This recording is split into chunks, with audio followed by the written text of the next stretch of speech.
Buongiorno, signore e signori, to William Shakespeare's Othello, who wasn't satisfied with just writing the ultimate tragedy on jealousy. No, he had to put in misogyny and racism too.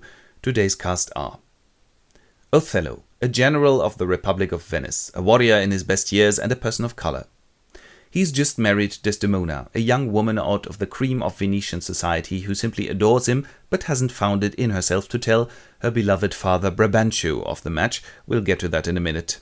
Then there's Iago, a rather disappointed officer of Othello's who's married to Emilia here.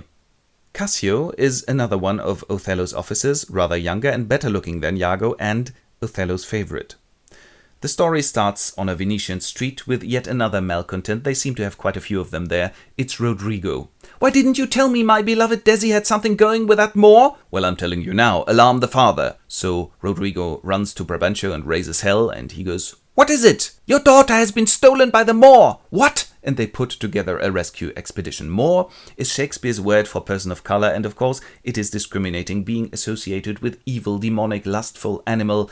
Iago races to Othello and goes, "I'd have killed him, of course. He was so bashing Desi and yourself. You're really married now?" "Sure." "Cool." When a messenger comes going, "The Duke wants you, General." But first Brabantio and company enter and go, "Just a minute, you wizard. Where have you got my daughter, you beast? Why don't you just relax and we sort it out with the Duke?"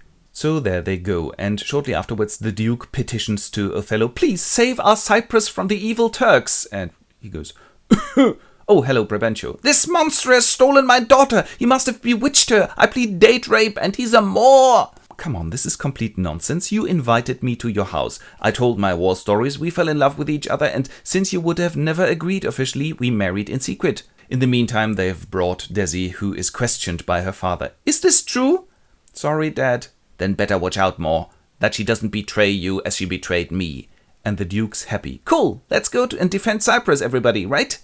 The only ones who are left are Iago and his friend Rodrigo again, who goes, "And what about me?" "Put money in your pocket. We are going to Cyprus." During the voyage, we have some time to get to know Iago a little better, the evil genius, who goes, "I hate the Moor because he's preferred the fucker Cassio and promoted him instead of me, and my revenge will be terrible." Cassio is the first one to arrive in Cyprus and is greeted by the Venetian governor Montano and goes, "Victory! The Turks have sunk in a tempest and we have won without doing anything."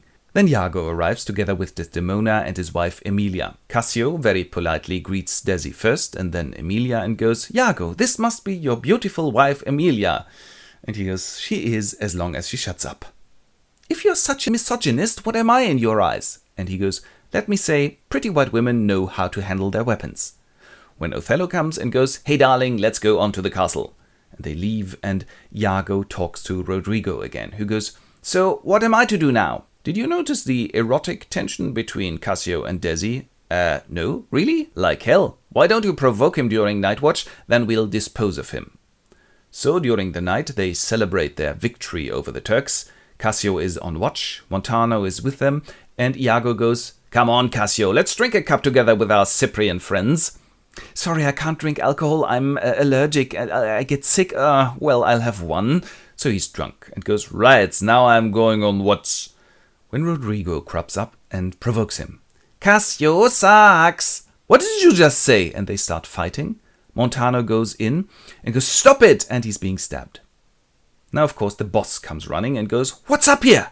And Iago goes, "Well, I don't want to blacken Cassio." What a pun. But he stabbed Montano. "What? My deputy? You're fired!" And Cassio's crestfallen. Othello looks after the wounded. Iago goes, "Well, Cassio, only one thing to do now. Plead to Desdemona and see if she'll stand up for you." And he goes, "You're a real friend, Iago." And at the next opportunity, he tries to talk to Desi. "Could you perhaps put in a good word for me with your husband?" And she goes, "Of course I'll do that. Look, here he is coming together with his friend Iago." "Oh, I think I'll just run." And he leaves. And Iago goes, "Oh. What is it?" "Oh, nothing." "Hey, you know Cassio?" Has he just been running off?" "Yeah. When are you going to take him on again?" "Very soon, darling. You know I can't say no to you." "Cool." Kiss. Leaves. "So what was that?" "Oh, nothing really." "Out with it now." "No, I mean I don't want you to become jealous." "What? You mean there's something between Cassio and my wife?" "No, of course not." "Because there isn't. Desi is super faithful." "That's what I'm saying." "Yeah." "Well then." "Yeah." "Bye."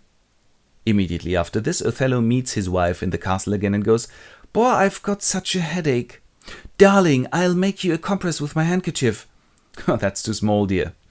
So she drops it by accident and leaves it and goes to search for a towel with her husband. Emilia picks it up when her husband enters and goes, "Emilia, is that Desi's handkerchief?"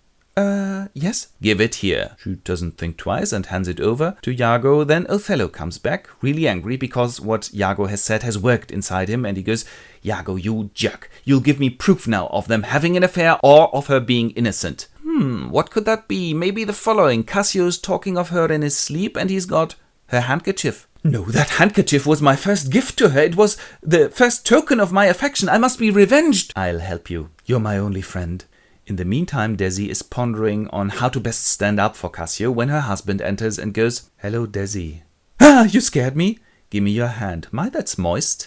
"Yeah, my nervous system is all disbalanced." "Give me a handkerchief, I've got a cold." "Here." "No, not a Kleenex, the handkerchief I gave you." "Where do I have that?" "That was a magic handkerchief. As long as you got it, your husband loved you." Othello leaves and she's totally flashed and flabbergasted and goes, "What on earth is his problem? Will you help me, guys? Emilia! Iago!" Then we see Cassio with a friend of his from the escort service business and he goes, "Look, that's a nice handkerchief, isn't it?" "Bah, is that for me?" "Nah, I found it in my room, but maybe you could copy it?" "Oh, yeah, sure." Iago has firmly hooked Othello's jealousy by now, so much so that he's having epileptic fits. "The handkerchief!" And there he goes. Cassio's still trying to talk to Othello, but Iago goes, "Come back later." When Othello comes round again and Iago, "Better?" "Yeah." "That Cassio's still sneaking around here all the time. I'm going to sound him now about your wife. Why don't you eavesdrop on our conversation?" So Othello goes into hiding. Cassio enters and Iago whispers, "So how's Bianca?" That's the escort lady friend. And he just laughs and goes, "Ha ha ha ha. Are you going to marry her soon?" How he's laughing. "Marry her? No way. That's a bed bunny, that is. She loves me, but no way."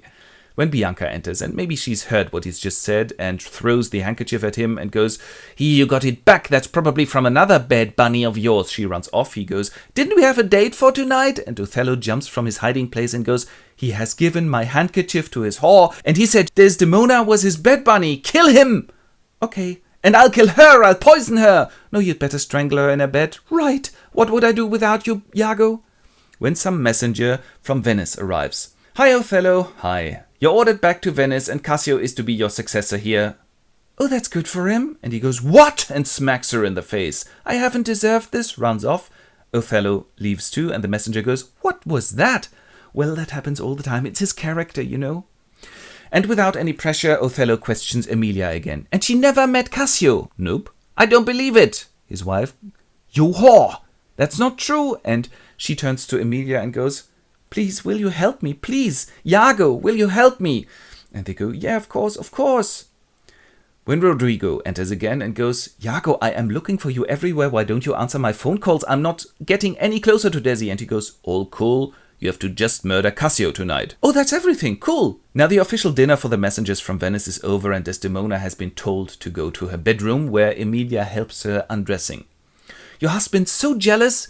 "Yeah, but I still love him just the way he is. I would never cheat on him, not for the world." "Well, for the world, I would cheat on mine." On the street, Rodrigo gets some final instructions from Iago. "Okay, you hide here, and when he comes, you stab him in the back." "Yeah, right." And he hides. Cassio comes down the road.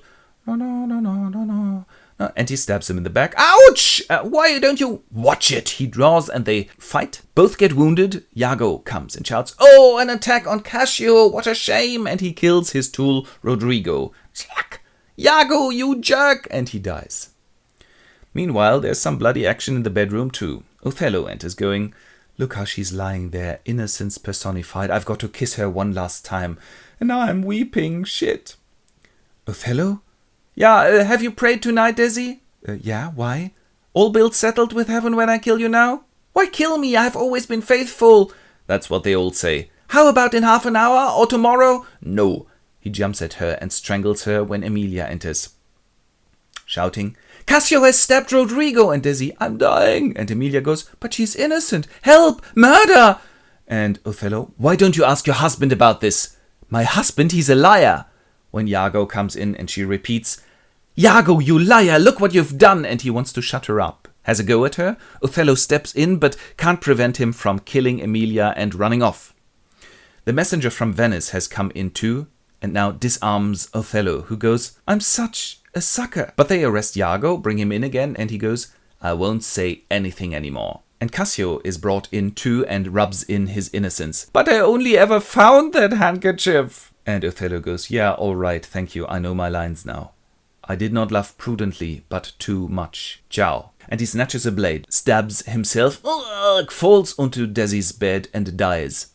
Well, that's quite enough now. This is such a racist play. And the Desi actress goes, "Yeah, but you know that this is just depicting the racism of Shakespeare's time in the first place." And the Emilia actress, "Yeah, but still, I mean, the black man is shown as particularly animal-like. He rubs off his thin paint of civilization in no time just because his intellectual superior, the white man Iago, has just incited him." Yeah, right. Excuse me, could I say something? Thank you so much. I have asked myself why the cast in this video is so colorful, and I think it's because our capacity for love, jealousy and manipulation have nothing to do with the colors of our skin and have everything to do with our biographies. And we must not forget that this Othello is a warrior whose job is the killing of people. Exactly, and I am not what I am. Exactly. You always only see the outside of people. And this, dear congregation, was Othello by William Shakespeare. Vielen Dank.